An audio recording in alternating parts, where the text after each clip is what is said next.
In the 1860s, America was gripped by one of the wildest economic booms in its history. Oil had just been discovered in Pennsylvania. Speculators rushed in, land prices exploded, entire towns appeared almost overnight, and everywhere, the same belief took hold. If you wanted to get rich from oil, you had to own the wells. But one man looked at the same frenzy and came to the opposite conclusion. John D. Rockefeller refused to chase the wells. He refused to bet his future on finding oil underground. Instead, he chose the part of the industry most people barely noticed: refining. It was a decision that would make him the richest industrialist of his age. Because Rockefeller understood something his competitors did not. In a gold rush, the greatest fortunes are rarely made by the people digging. They are made by the people controlling the system around the dig. To understand Rockefeller's strategy, you first need to understand what the oil industry looked like in the early 1860s. It was not an organized energy market. It was chaos. After Edwin Drake's successful well in Titusville, Pennsylvania became the center of a frenzy. Men with no background in drilling, engineering, or business rushed into oil. Some became rich overnight. Others lost everything just as quickly. That was the nature of drilling. You either struck oil, or you did not. And even when you found it, there were no guarantees. A productive well could run dry without warning. Supply surged unpredictably. Prices swung violently. To Rockefeller, it looked like instability. He saw drilling for what it was: a high-risk gamble disguised as an industry. And Rockefeller hated uncertainty. From the beginning, Rockefeller thought differently from most businessmen around him. He was not looking for a lucky break. He was looking for control. He believed lasting wealth came from building systems, not chasing windfalls. That is why refining appealed to him. Unlike drilling, refining had structure. Crude oil came in, usable products came out. The costs could be measured.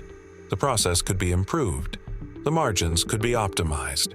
And perhaps most importantly, refining sat at a critical point in the value chain. No matter who discovered oil, someone had to process it. Rockefeller did not want to gamble on who would strike oil next. He wanted to own the part of the system that everyone had to use. This was Rockefeller's great insight. The oil boom was not really about oil. It was about infrastructure. The wells captured attention, but they were only the beginning. Between crude oil in the ground and kerosene in a lamp stood an entire chain of activity: transportation, storage, refining, packaging, distribution. Rockefeller understood that if he controlled those systems, he could profit from every barrel produced without ever taking drilling risk himself. While drillers lived and died by geology, Rockefeller built around volume. The more oil others found, the more business flowed through his refineries. He had positioned himself not as another competitor in the rush, but as the processor of the rush itself. Refining rewarded a kind of discipline few others possessed. Rockefeller was obsessed with efficiency. He studied every cost, every leak, every wasted motion, every unnecessary expense. One story captures his mindset perfectly. Workers were using 40 drops of solder to seal kerosene cans. Rockefeller ordered a test. Could the cans be sealed with 39? They could. That one-drop reduction saved enormous sums when applied across millions of cans. Tiny efficiencies, repeated at scale, become enormous advantages. Most people saw the volatility of the oil market as a threat. Rockefeller saw it as an opportunity. When prices collapsed, drillers panicked. Weaker operators failed. Businesses sold assets at discounts. Rockefeller stayed calm. He bought. He consolidated. he expanded. To Rockefeller, market chaos was not something to fear. It was the mechanism by which disciplined players took control. By the mid-1860s, Rockefeller was no longer building a profitable business. He was building inevitability. As his scale increased, his costs fell. And as his costs fell, his scale increased further. Competitors were fighting for profits. Rockefeller was building an advantage they could not match. Rockefeller's greatest strategic decision was not what he chose to do. It was what he chose not to do.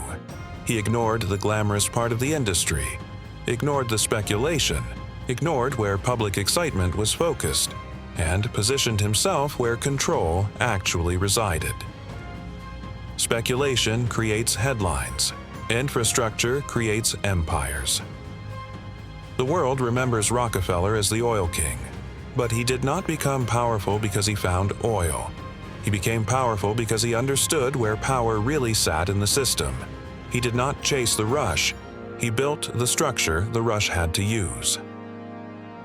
Next episode: the deal that gave Rockefeller total control. How one private auction transformed a disciplined operator into an industrial empire builder.